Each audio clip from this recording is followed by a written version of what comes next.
Hawks win 5-3. They scored 5 goals. We're going to talk about it next on the CHGO Blackhawks postgame show.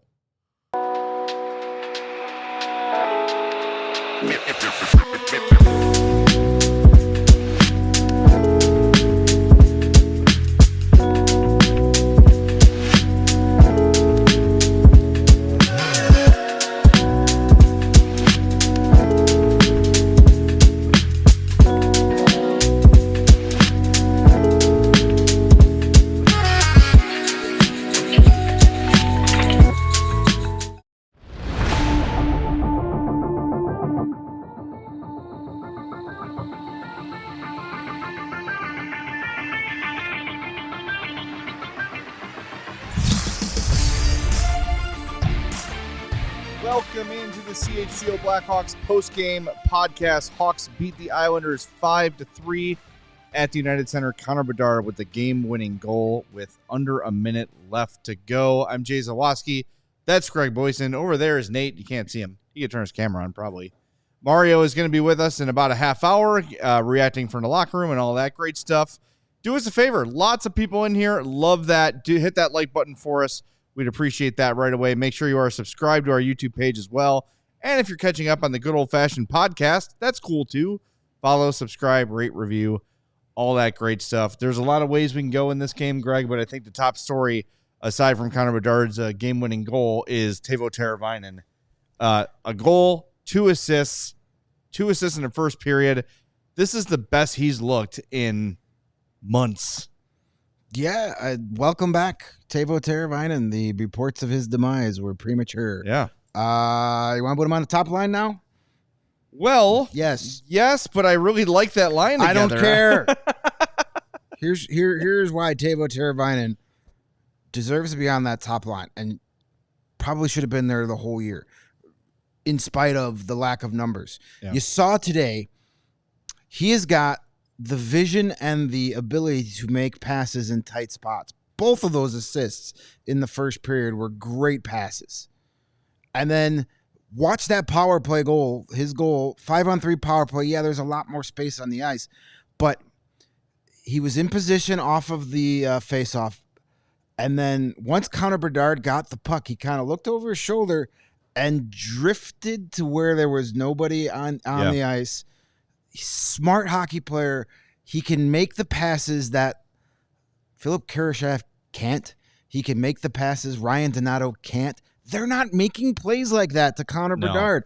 As good as Ryan Donato was really good in that third period, he doesn't have the talent to make those kind of plays with Connor Bedard. And Connor Bedard needs guys on his line that can make the type of plays Teuvo Teräväinen did for his 2 assists today. I think it's also a matter of having someone that can think the game at the same level as him, too.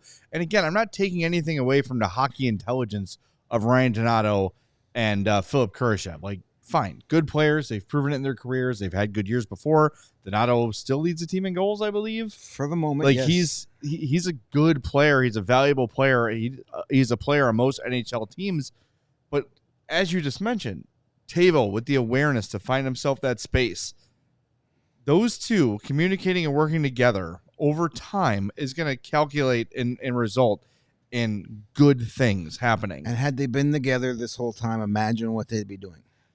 Yeah. I mean, maybe. I don't want to. I think you're right. And you especially have been saying Teuvo, Bedard, Reichel, make it happen. I'm happy if it's just Bedard and Teuvo for a while, and whoever you want to put in the left wing, as long as it's not Philip Kurashev. My God, another complete zero of a game from him today. But I want to see someone who can think the game and execute the game offensively, comparable to Connor Bedard. And the only guy in the team right now with that kind of skill is Teuvo. He just is like Taylor Hall is playing really well. Yeah, but Hall, it's a different style. It is, and Taylor Hall and Tyler Bertuzzi are so good together. They're playing very well together. So good together, and Nazar up the middle there for 2 games has done well. I don't split up Bertuzzi and Hall. Teuvo was brought in here to be Connor Bedard's running mate. Yep. Just let him do it, and put Lucas Reichel up there. Problem solved. I'm down with that too. Stanley Cup, my friends. And you wonder too. You saw a couple times in this game under Sorensen when the fourth line has an offensive zone draw, they take Anderson out and put Bedard in there with Reichel and Maroon. Maybe they're trying to get a little chemistry going with Lucas and there was Connor. that 4-on-4 in the end of the what was that, second period? That freaked me out a little bit, to be honest. But you had more about Brody and Korchinski than you had the Reichel 4-on-4, and you had Reichel and Bedard out there together on a 4-on-4 before they scored the 5. Before they got that 5-on-3. So he's testing it, putting his toe in the water. You know, Sorensen wants to get Reichel back to being a top 6 player, right? Because he was a point per game player for Sorensen in Rockford. And if Sorensen can be the one that can unlock that here in the NHL, that's only another resume builder, feather in his cap, whatever you want to talk about. You know he wants to unlock that potential here at the NHL for Reichel for numerous reasons, for the team and for his own, his own self. Yeah. Well, I feel like, back to Teuvo a little bit. I feel like we've done this a lot. Like, we're like, all right, great game, they're back, and then it sort of fades away again for a little while. Well, I really hope that this is, because Teuvo a couple weeks ago said it, like he's lacking in confidence, he's fighting it. A game like this is the sort of thing that can get a guy like him going, and I hope it lasts. I hope it. And look, 3 points a game is not reasonable, right? That's obviously not going to happen, but just to be a factor again, you could tell that first play. That Mikheyev goal, that really got Teuvo into it. I think that kind of like got him to like relax and play a little confident. That was a great play. Mikheyev had a great chance in front of the net and wasn't able to get a shot off, and then they were able to recover. Teuvo was behind the net, finds Mikheyev, who buries it. And the second assist too was just another quick pass. Saw Hall was at the side of the net. Puck was on his stick for about a blink of an eye, and it got there. Again, those are the type of plays nobody on that top line can make right now to Connor Bedard. Exactly. All right, 4-star time. I failed yesterday, and I didn't do it until like the third segment, so we're going to do it early today. Your 3 stars of this game were number 3, Alex Vlasic with 2 assists and a +3. Connor Bedard, a goal, the game winner, and an assist. And, of course, Teuvo Teräväinen with a goal and 2 assists is your number 1 star. Here are the nominees for 4-star. Get your votes in on the YouTube. The poll is going up as we speak. Ilya Mikheyev with a goal and 4 shots on goal. Taylor Hall, identical line, a goal, 4 shots for him. And this is Greg's idea, and I think it's correct. Louis Crevier with a shot on goal, 2 hits, and 3 block shots, including one with his skull. In a tie game in the third period. Yeah. And then didn't miss a shift. And for him to step in. That's the spirit of the 4-star right there. Yeah. Unsung hero. Crevier had a pretty nice game here. I'm trying to find him on. He's one of the higher rated players for the Blackhawks in this game. The top Hawks were Vlasic, top rated player in the game, by the way. Teuvo, obviously. Taylor Hall, Connor Bedard, and then Louis Crevier. He was good. Louis Crevier is an impressive player for a kid that was a 7th-round pick. Was basically like, man, if he ever plays for the Indy Fuel in the ECHL, that'll be a victory. To now playing penalty kill in a tie game with 3 minutes to go in an NHL game. Kid's impressive. And he's steady out there. And you were saying during the game, like, he's not a guy who's just some stay-at-home. I mean, that's primarily his game, but when the opportunity presents, jumped up in the rush. I thought he was going to get another goal today. He's steady, and I know that when Sorensen said that Kaiser was out and Crevier was in, I don't hate that. Kaiser's been fighting it a little bit lately, and people say, oh, it's the one play where he failed to clear the puck. That didn't get him scratched. Yeah, that was probably the last play of about a week and a half. Last 5 or 6 games, there's been 2 or 3 moments in each game with Kaiser where you're like, ugh, what are we doing here? So for a young player to take a step back, that's how you handle a young defenseman. Okay. I know people wanted TJ Brody to sit. And I would have had it. I said it yesterday. Won't have no problem if TJ Brody's out. But when Seth Jones and Alec Martinez are gone, you can't go with Connor Murphy and 5 children. 5. Yeah. I know Vlasic's great, but you got to remember he's still got less than 2 full seasons of NHL experience under his belt, which is more than the other 4 guys have combined. Right. So I know Brody's not great, but you got to have some sort of veteran presence out there. You can't have 5 guys like that and Connor Murphy and expect a whole lot. So maybe when, we got an update on Jones this morning that he's been skating. So maybe by the end of the week he's back. Peter Mrazek's going to skate tomorrow. So maybe he's back in another week or so. No update on Martinez, but getting Seth Jones back is huge. Yeah. Because then if you need to take Brody out of the lineup, I've got no problem playing Louis Crevier over TJ Brody when you have Jones and or Martinez back. Yeah. I agree with that. I know, and I've said this about Luke, and I'll say it about Sorensen. They see things that we can't and don't and never will, right? They've got access to all sorts of video. They know the game inside and out. They know hockey better than us, believe it or not. So I'll give them the benefit of the doubt on some things like that, but they've got to be seeing.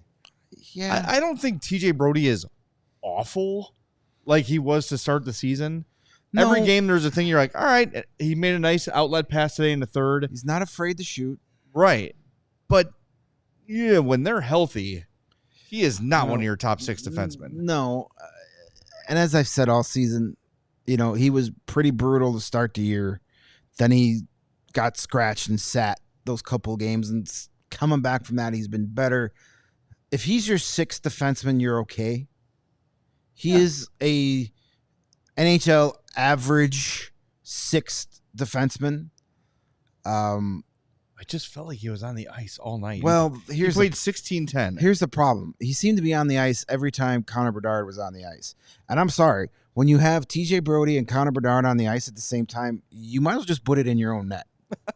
Because every time those guys are on the ice together, they're hemmed in their own zone, and there's usually a goal against. Now, if the thought was I want to get Korchinski some shifts with Bedard, I like that idea.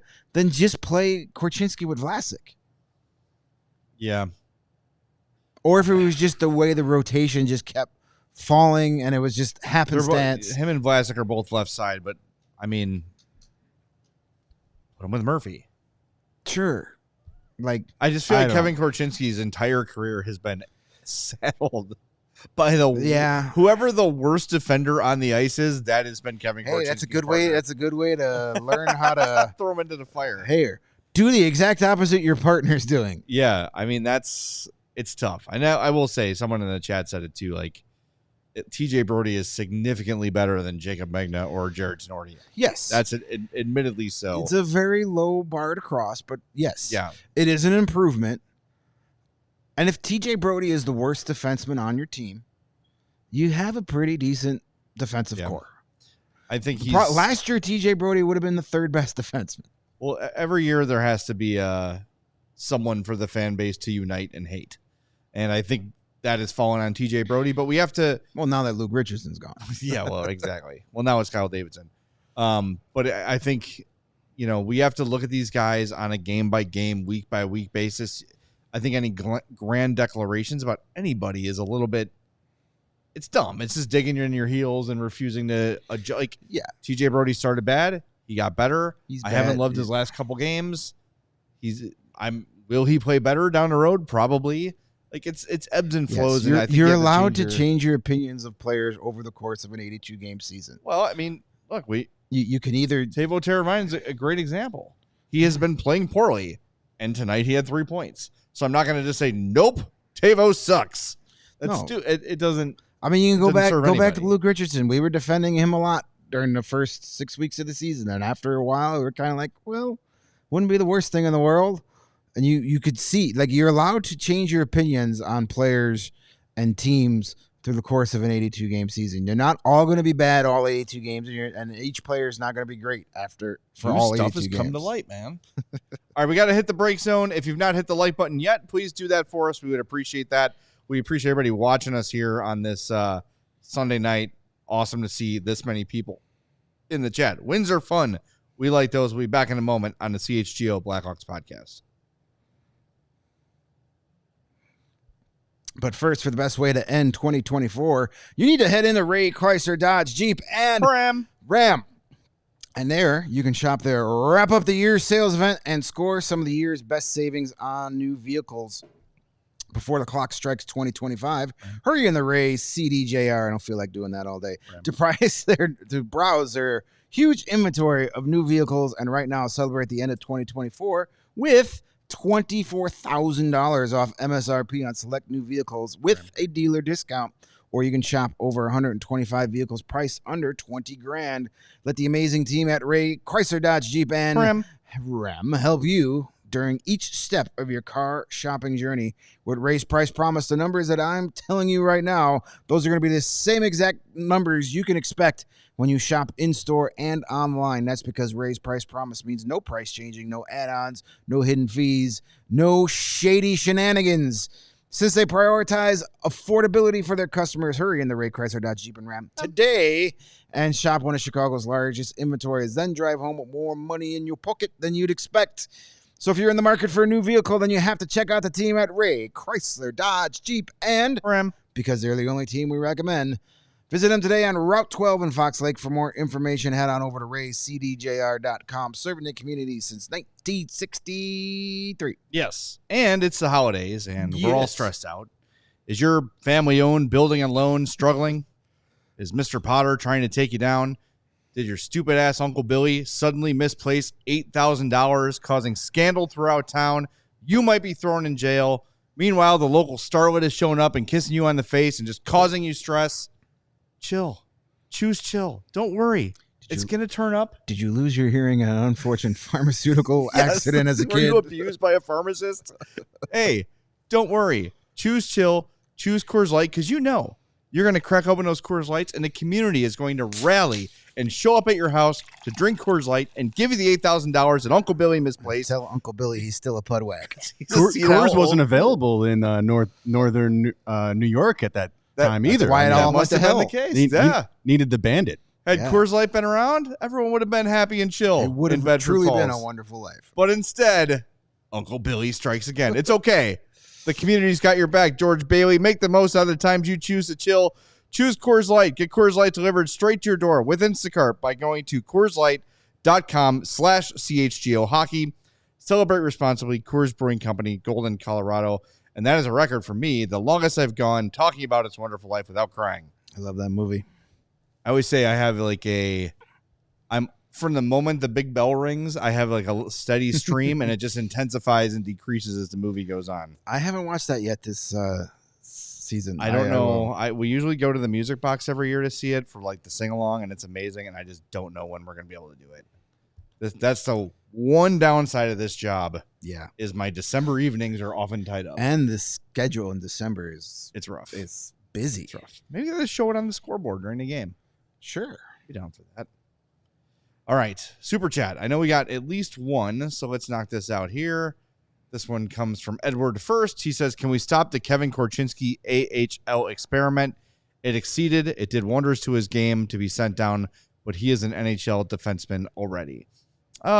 I think after the trade deadline, you might see Kevin Korchinski back up here. Yeah, he's played really well. Yeah. These couple games back, much better than I would have expected.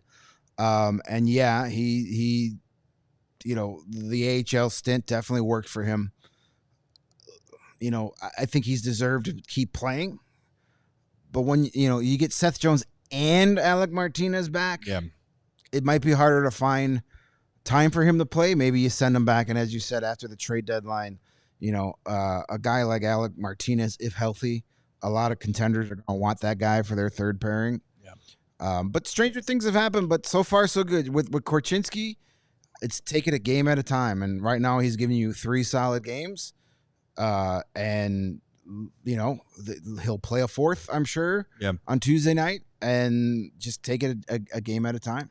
Yeah, that's all you can ask, and I think he just looks different, and I know it's a limited number of games, but he just looks more confident, looks more poised, even when he's making plays along the board or he's got the puck near his own net. There's less panic in his game. He seems to be processing the game a little more slowly. It's slowed down from the game is slowed down. He's processing more quickly. Well, you like to make the analogy of the duck analogy. The duck on the pond, or yes. the duck on the pond looks like he's calm, but under the water, the feet are going 100 miles an hour. Right. That's not happening with Korchinski, at least for these first 3 games. Definitely playing with more confidence. A kid that kind of has let all the lessons learned from a full season in the NHL and then 20 games in the AHL, kind of let that all absorb. And it was a smart move to send him down to start the season. Because sometimes you get that little bit and then you get pulled back from it and then you work on those things. It worked for Alex Vlasic. Yeah. We all thought he was going to be good enough to play that full season, but he went down to Rockford and now it's paying off. It worked for Wyatt Kaiser last season. So, it's a good thing. And it's good to have the Ice Hogs actually serving the purpose of a real AHL team for the first time in a very long time with this organization, where you can send a guy down there to get better at hockey. Right. So he's better when he comes back.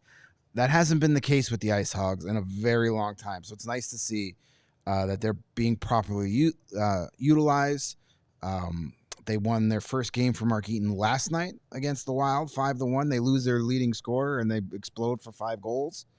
I'm trying to see what they're doing. They're playing I right know they now. were tied at 1-1. Started the 3rd period. Yeah, right Slager scored, 33 seconds into the game or something. So, all right. Reminder, by the way, someone in the chat said, didn't Davidson say they'd make some trades if they didn't start winning? I don't know if he said that specifically, but you should note that the trade freeze for the holidays is December 20th through the 27th. So that'll just keep that in mind. I don't see anything imminent, really. No, that's another one of those imminent old school NHL weird rules. Can't trade anybody over Christmas. Why the hell not? Yeah, why not? You could fire a coach on Christmas. You could trade. If you can play, you can make a trade. That's kind of the way I see it. Why don't we hear from Connor Bedard? He scored the game winner, met the media after the game today. Here is Connor Bedard, courtesy of Mario's phone. We felt like, we really gave it away in Jersey, obviously, with that 2-3 minute stretch there. So to come in, in a back-to-back and, be able to kind of, grit that one out was good. Walk us through your winner there. Yeah, I just kind of try to get lost, and this nice puck kind of just came right to me, shot it right at its chest, and somehow it kind of found its way in. So, it's nice to get a bounce like that. Is there something with Anders' system that's working for you, where the production's starting to come back, or is it just one of those things where, okay, it was due to come back at some point? I don't know. I think could be both. I feel like he's been really good with me, kind of one-on-one, helping me out, and I think we're playing a little more aggressive, which obviously benefits the offensive side. But obviously I like to think I can make plays and produce, and that's kind of what I want to do. But he's helped me out a bit for sure. How much is the energy being at home and being able to get the win is important too? Yeah, it's great. I mean, I feel like we're on kind of a losing streak at home. I don't know for sure, but our fans are coming out every game, supporting us, and giving us a lot of energy, and it's so much fun to play here. So just to get away for them and have them be able to celebrate at the end of a game like that is great to see. Kind of a quick turnaround when these are coming up, and then games on back-to-back days. But how do you feel with that first power play unit with the changes? Yeah, I thought we've had some looks. I mean, he's a great player. He's gonna find spaces and make good plays, and I think just getting accustomed to it takes a couple games, whatever, and he got one practice and he was right in. So he's been great, and we're just gonna keep trying to improve. All right, there's Connor Bedard after the game today. Always self-deprecating in the it came right to me and I shot it right in his chest and somehow it went in. Hey, right off his knob. Him and his big knob got in the way. Man. Hey, Sorokin and his they knob. were due for one of those. 100%. They were due for one of those. They're owed about 30 or 40 more of those this year. The way it's gone, how many times would that kind of goal gone in against the Hawks, or the Hawks make a great play and it hits a crossbar? They were owed that, so you take it. You take those. That is just as beautiful as a goal as if the craziest breakaway deking move he's ever going to make. That one was just as pretty in my eyes. Yep, they all count the same. Note from Pat Boyle pregame. I was listening while we were waiting for the game to start. 6 posts or crossbars hit this year by Connor Bedard. 6. That was just in New Jersey. I mean, that's That seems less. and it kind of. It seems less. But the one against New Jersey, and you just saw his face after it didn't go in. He's like, "Are you?"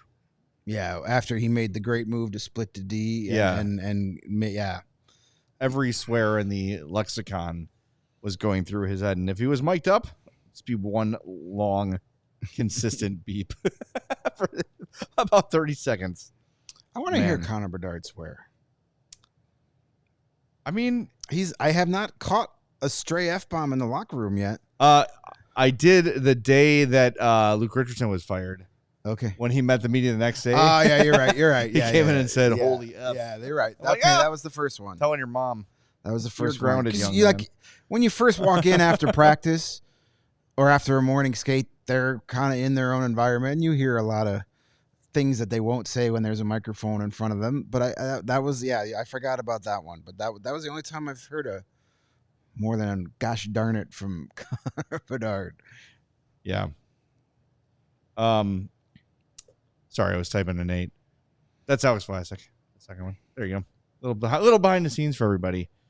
We should talk about the guys that we nominated for 4-star, especially Ilya Mikheyev. And you said it before he scored his goal. Like, man, if this guy can just start putting pucks in nets, he'd be such an effective player. If he would have scored on that first scoring chance that he had, the internet would have melted. Yeah, he's a good player that just struggles to finish. And you said you'd heard some comparisons to Victor Stahlberg and him. No, not even the close. only comparison between him and Stahlberg. Lack of finish. Lack of finish. And the speed. Yeah. I mean, I get it. Fast, big guy. Not as handsome as Stahlberg. Nobody is. No, very few.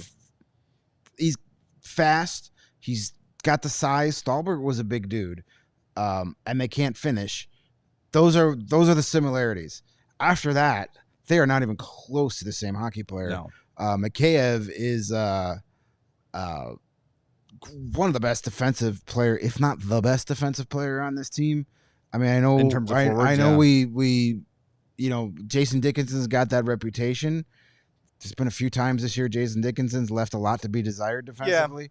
I struggle to blame him though because it's always the toughest matchup. Yeah, but there him. have been some times like that Toronto face-off play where he kind of just stood there and let his guy go into the slot and score. Moments like that. But overall, Dickinson is a great defensive forward. I'm starting to think Mikheyev is just as good, at least just as good. He's got the best defensive stick on the 100%. Team. He's always breaking up passes, taking pucks away, hunting pucks. He's got the length. He's got the reach. He's such an effective player defensively.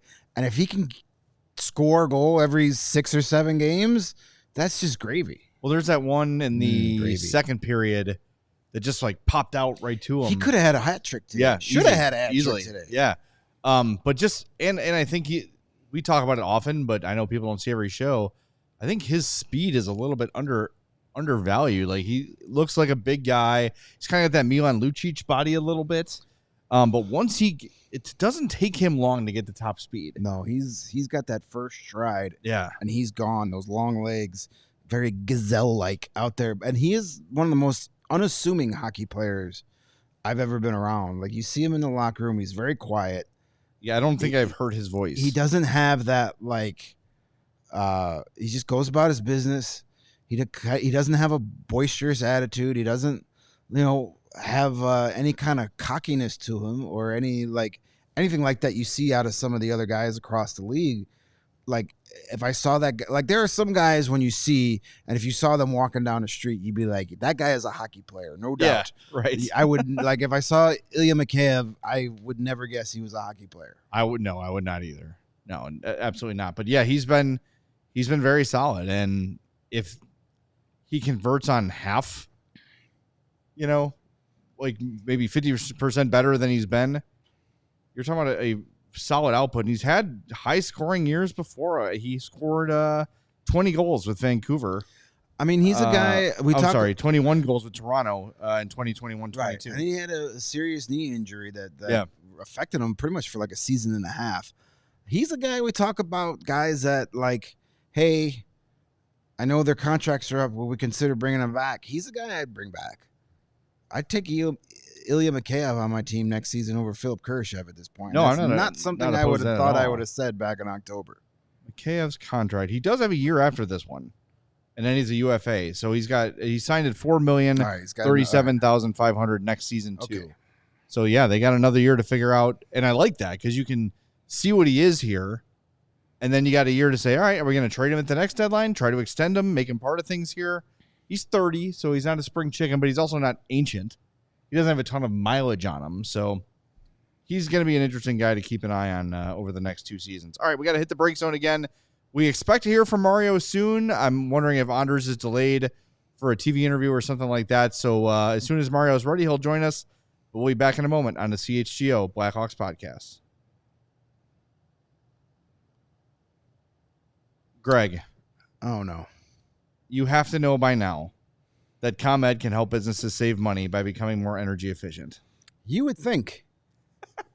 But guess what? I have never heard of this concept before in my life. All right, well, I will remind you that the energy efficiency program can help find up to 35% in energy savings.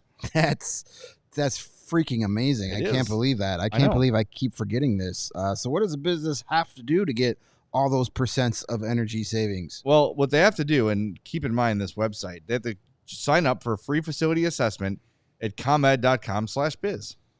For the life of me, I can't figure out why Uncle Billy and other businesses aren't doing it. Maybe they forgot the website. Maybe. You remember? I just told you. Was that comed.com/biz? It was. Comed.com/biz? Indeed. Comed.com, wrong sponsor, /biz? Yes, that's the all one. right. Biz. That will do it. Terms and conditions apply. Offers are subject to change.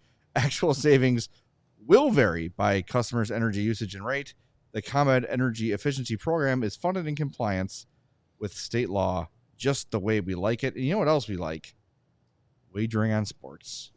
We do. Whether it's pro or college, the app to bet football is Circus Sports Illinois. I thought this was my read. Was it? I think so. Let's do it together. All right. Yes, Circus Sports. If you're efficient at betting on sports, you should use Circus Sports. It's sports betting the way it should be. Yes, they have high betting limits, low holds, great, and exceptional customer service. Yes, bet on all your favorite teams in every game this season. Spreads, props, futures, or in-game? Oh, Circus Sports has it. Fund and bet like a pro from anywhere, anytime in Illinois. Download your new bookie today at circusports.com. Must be 21 or older. Gambling problem? Call 1-800-GAMBLER. There it is. That was efficient. Good job. We became a team today. Let's bring in the third member of our team at the United Center right now. It is Mario Tirabassi. He'll be with us shortly. Getting him ready on the camera there. We're lagging. There he is. Uh-huh. Hey, So- I feel like I missed something. What was up with that read? Greg was supposed to do it, and I started it, so we just tagged Jay him. screwed up, so I, Yep. yeah. The usual. No All right, problem. we heard from Connor Bedard. We saw you sent in Vlasic and Teuvo. Haven't been able to play them yet. What did those guys have to say?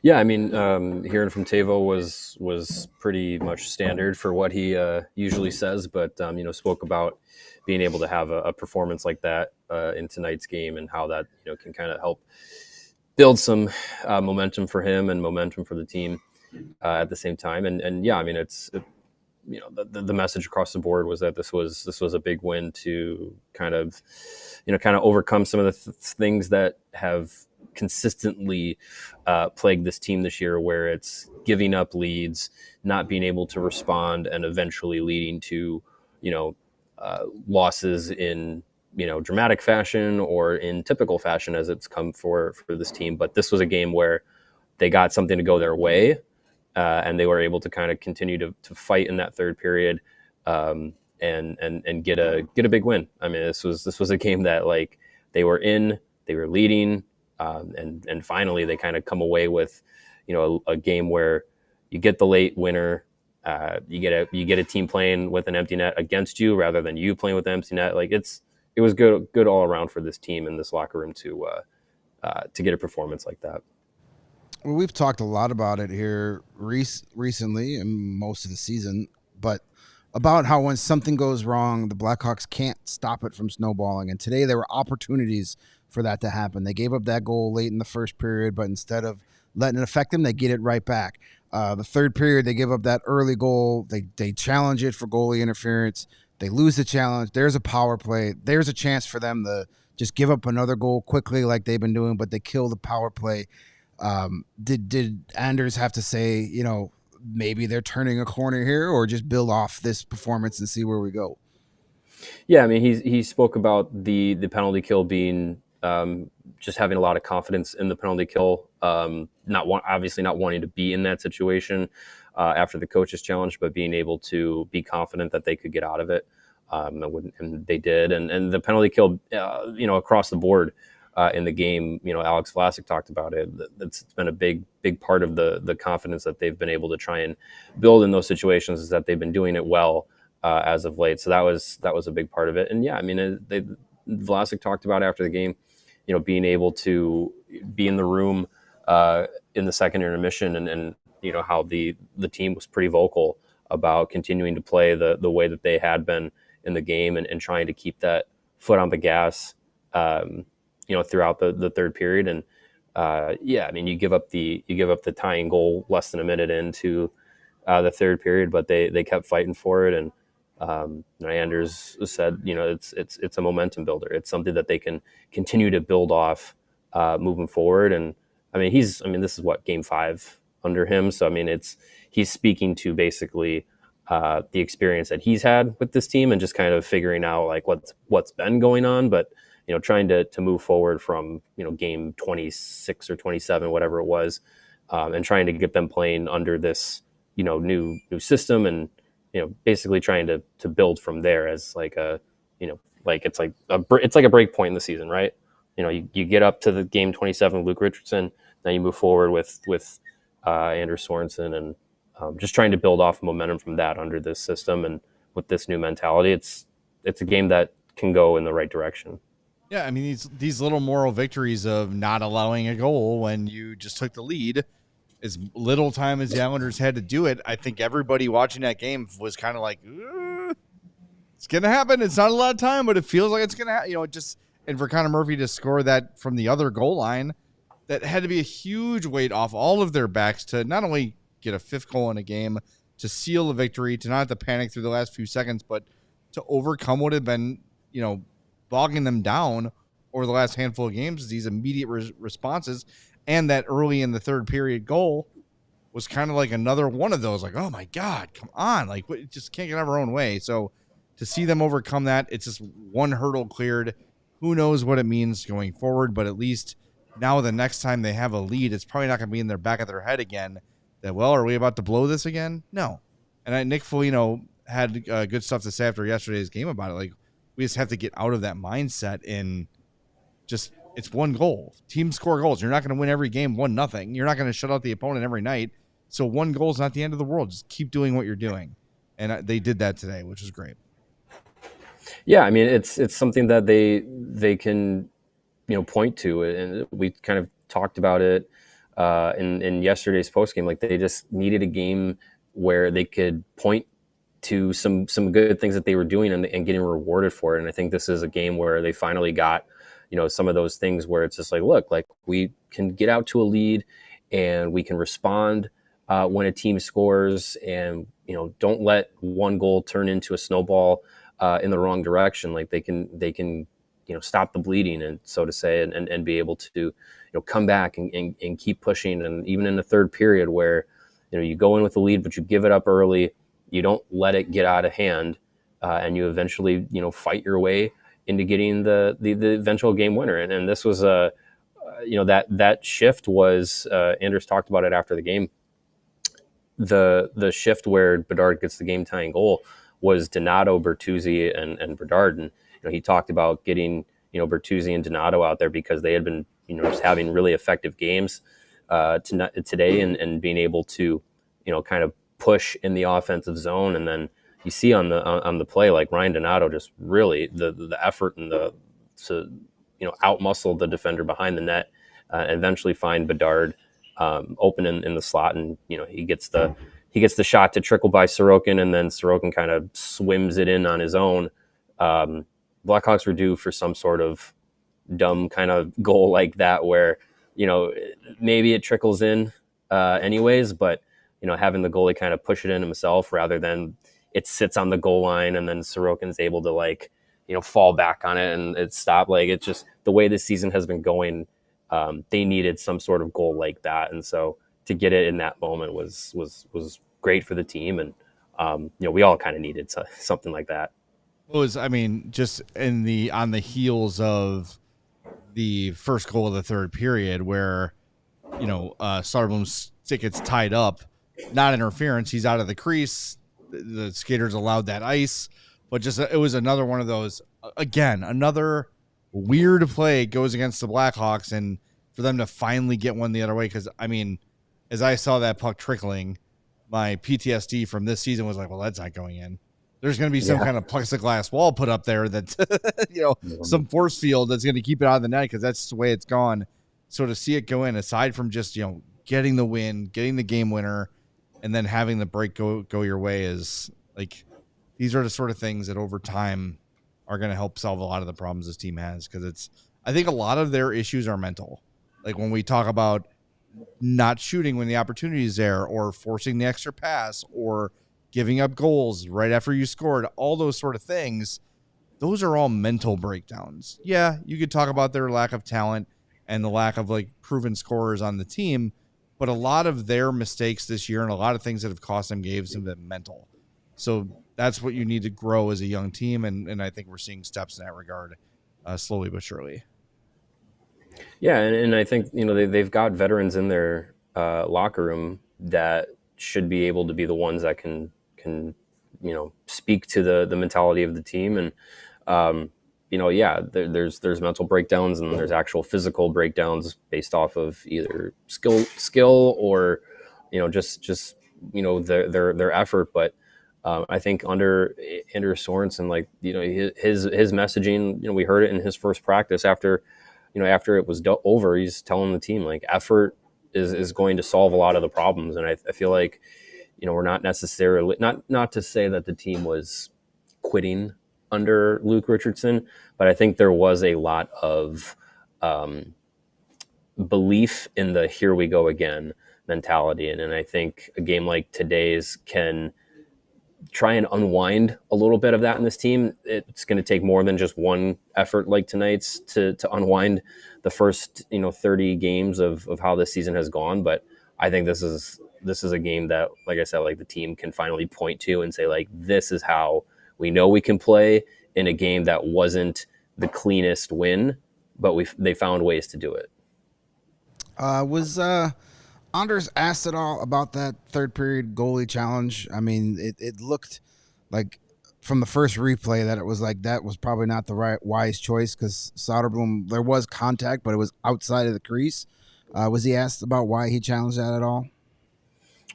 No, not about why he challenged it, but I think there was enough contact that you at least roll the dice, and I think I think as he commented about the confidence that they've had in PK, maybe that's something where you roll the dice, and if you get it to go your way, then the goal is taken off the board.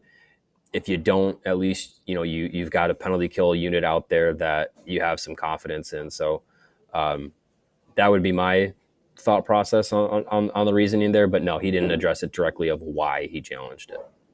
Maybe it's big brain by Anders, knowing that the Islanders' power play sucks and knowing that putting them on the power play would kill their momentum completely.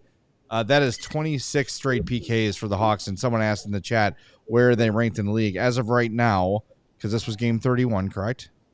Yes. They are third overall behind the Predators and Rangers. There you go. Two ass teams. Hey. Helps when you've had 2 out of your last 3 games. It's crazy. 2 out of their last 3 games they've played again. They've had the worst power play team in the league, and yesterday they had the best power play team in the league in the New Jersey Devils. So crazy how the schedule goes, and then you've got a pretty lethal power play coming to town Tuesday with the second best point total in the league, owning Washington Capitals without Alexander Ovechkin. I think a lot of people thought with Ovi being sidelined, that team was going to kind of come back to life, but they've been just as good, if not better, without him. So interesting matchup coming up Tuesday night. Yeah, I mean it's going to continue to be tough, but it's good to have this team back. I think back in Chicago and playing at home to get a win like this can hopefully give the team a little bit of confidence going into their next home game, because they haven't been playing well home or away this season, but especially at home, like you want to be able to play better and give the home fans more reasons to show up and more reasons to cheer. So yeah, hopefully it'll be a good energy in the building on Tuesday. The Capitals have won 10 consecutive road games and are 12-2-0 on the road. Well, that streak's coming to an end on Tuesday, it's got to end at some point, right? It's got to end at some point. Someone's got to break the streak. Top line winger Teuvo Teräväinen is going to take them down. Yeah, it's that is, man. I remember. I think it was, it was probably when they traded for Pierre-Luc Dubois. We're like, what is the Capitals' plan? And we always thought the plan was get Ovechkin to break Gretzky's record and then just figure it out beyond those years. And they've been great this year. It's remarkable. I did not think you'd see this from the Washington Capitals this year, especially 30-some games into the year. Nobody predicted this. Yeah. Nobody predicted this. I give the Jack Adams to Spencer Carberry now. I mean, he should have won it last year for dragging that team into the playoffs to begin with. Yes, truly. And then this year he's been even better. I mean, even if they, at this point, they're not going to fall apart, but even if they don't maintain what they're maintaining, I struggle to find someone who's done, aside from Sorensen, who's done more to turn a franchise around than Carberry. Just kidding, obviously. But yeah, it is. Reven in the chat says it's a bummer that Ovi's going to be out. Yeah, we saw his 800th goal on the hat trick. That was one of the coolest moments of my professional career, being there for that. It's thinks he won't be playing. Apparently he's getting close to coming back, though. Hey, man, all he's got to do is be able to stand at that dot and rip one-timers. He's going to be the all-time NHL all-time leading goal scorer by doing just that. Yep. Yes. 100%. Well, he's had the most empty net goals in NHL history, so. That's all right. They all count. He got them leads. Yes. If he didn't score those 2 goals in the first period, he wouldn't have had the opportunity to score the third with an empty netter. Exactly. That's true. Yeah. All right. Anything you want to tell us about from the locker room or from Anders that we have not heard yet? Yeah. I mean, it just seemed like, again, like, this was a good mood increasing win. Tina Turner's simply the best. Blaring from the locker room is always good to hear. All the players seemed, that were talking to the media after the game, seemed to be in good spirits. Pat Maroon was chirping Connor Bedard after he came back from dropping F-bombs on WGN radio, which was fun to hear in real time. Boy, that Charlie has lost all control of that once proud radio station. That would never happen under Joe Brand. Joe Brand would never allow that to happen. Yeah, Maroon was doing he had the headset on. He was doing the WGN post-game call-in, and he was outside the locker room, on a chair outside the doors, and everyone, all the media is waiting to go into the locker room, and we hear it happen, and we all just start busting out laughing because we know he's on the radio, and so we were just so that was good. That was a fun little moment, but that's a good way to make sure you're never asked to do that again. Yeah. I'm sure he'll be asked back. He's always a good quote, I'm sure, but it just feels like a good way for this team to come back home from a rough road trip and get a win in an afternoon game, and then you get to be home for a few games here. Hopefully it continues throughout the week, and I think this team just needed, like I said, like we said in yesterday's postgame, like this team needed a game that they could point to and have things go their way and fight one out, and scoring 5 goals is few and far between with this team. So getting that going is good to see. Speaking of Pat Maroon, did you get your parlay hit? No, it didn't. No, it didn't. I needed one more Bedard shot and one more Maroon hit. Yeah, didn't hit. Didn't happen. Man, that's all right. I was playing on house money anyway. Yeah, that's a bummer. That's a bummer for you. All right, well, let's do Who's Your Hawk, because I didn't win, so let's It just was get a it over decent with. tonight. It was a little better than yesterday. Definitely better. Combined 2 points from 3 players. Yes. Yes. Oh, look at that. Connor Bedard, thanks to that game-winning goal. I'm a creeping. You are, man. I'm You're a creeping. moving up. I'm a coming. I've got Ilya Mikheyev points on the season right now. Not a bad. When all of us end up with positive points, that's a good night because that doesn't happen every night. But Ryan Donato, scrappy game. Wasn't looking good until that last shift. I think he only had like 1 point. He was a -2 at the time. Bedard was a -2 at the time too. But nicely done. As I'm coming for first place. Well, I had Frank Nazar, and he had 2 points in Who's Your Hawk, but we haven't really talked about him over the last 2 games much. Hasn't been a massive factor, but there have been moments where the skill is evident. You can see the speed, you can see the stick handling, you can see things working for him. It's just a matter of time. I'm sure there hasn't been anything really addressed as to how long he'll be there, even if they know. They're not going to say so. Like, well, yeah, our plan's to send him back. They're not going to say that now.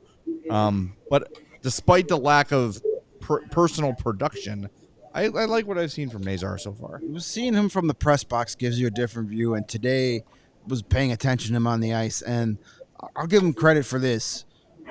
And a lot of people, Colton Dock, raved about it when he was on our show. Anders Schwartzen raved about it when being interviewed in Rockford, about the defensive side of his game. We all talk about how he's an offensive dynamic player. He's going to help out the offense.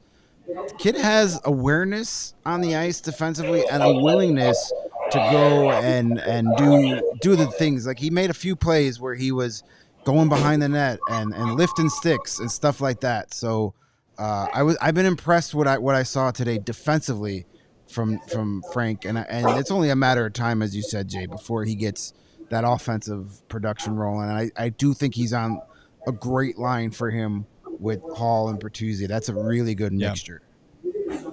Yeah, and Anders talked a little bit about his kind of quick introduction to the team, 1 practice and 2 back-to-back games after the call-up. Like, he's been able to do pretty decent in that situation and in these 2 games. And yeah, I mean, he hasn't been able to have like that signature moment like he did last year, coming in and scoring on his was it first or it was either first or second shift. But yeah, I mean, I think there's still some good things, the like micro stats, the micro parts of the game.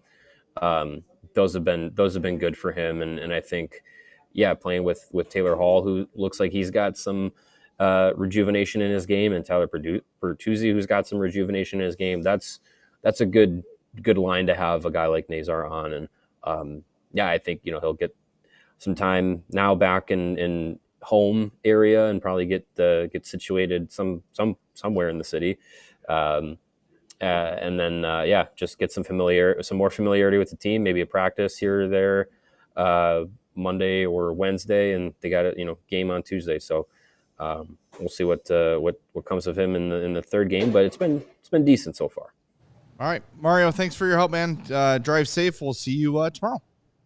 See you tomorrow. That is Mario Tirabassi live from the United Center. Make sure you're following him on Twitter at Mario_Tirabassi, and he's on Blue Sky too. Just type in his name and you'll find him. I'm not sure exactly what the handle is, but he's there. We're everywhere. We're all over the damn place. All right, we got to do 4-star of the game. Nate, do we have a winner to declare? I was peeking a little bit, and it looked pretty close this time. Oh, there he is. Teuvo. That's Ilya Mikheyev. Yeah, it's Ilya sure. Mikheyev. Right. Yes. Yeah, it was close for a bit, but he kind of pulled away with 41%. Did we? Did That's our? what I get for looking at the small screen, not the big screen. Did our conversation about him? Did that boost his numbers? He was kind of in front from the very beginning. Just say yes. And then, well, yes, then. Thank you. Yes, you're welcome. Ilya Mikheyev for your fourth. That's not his first. I think he's won one before, right? Sure. If I have a cutout of him, he probably has. Okay, fair enough. There you go. Save yourself some work. Yeah. We should look at who do we not have a cutout of? We definitely don't TJ have Brody. Louis Crevier yet. So No Crevier. I was actually rooting against him. Do we because of have that. a Philip Kurashev? We do. Interesting. He probably won one of those early season games when he actually was there. I might have actually cut him out when I was kind of bored and didn't have anything to do. So fair enough. I guarantee we don't have a TJ Brody one. I would not think so. That would surprise me. That would surprise me a lot too. Yeah. All right. Well, congratulations, Ilya. Don't call me Teuvo Teräväinen Mikheyev. Let's see. Tomorrow, the Check Blackhawks his email. are not practicing. Surprise you a little bit? No, not really. They played 2 It's games. it's been a slog for They've them. played 2 games they've played 3 games in 4 days, including a practice on Friday. Yeah. No practice tomorrow. Get a morning skate in Tuesday. Yeah. I heard Troy Murray talking about how brutal this It is. travel schedule It's has been this crazy. year. Like they play Tuesday and Thursday this week at home, and then they're right back on the road. Calgary, Minnesota, and Buffalo. Enjoy the snow.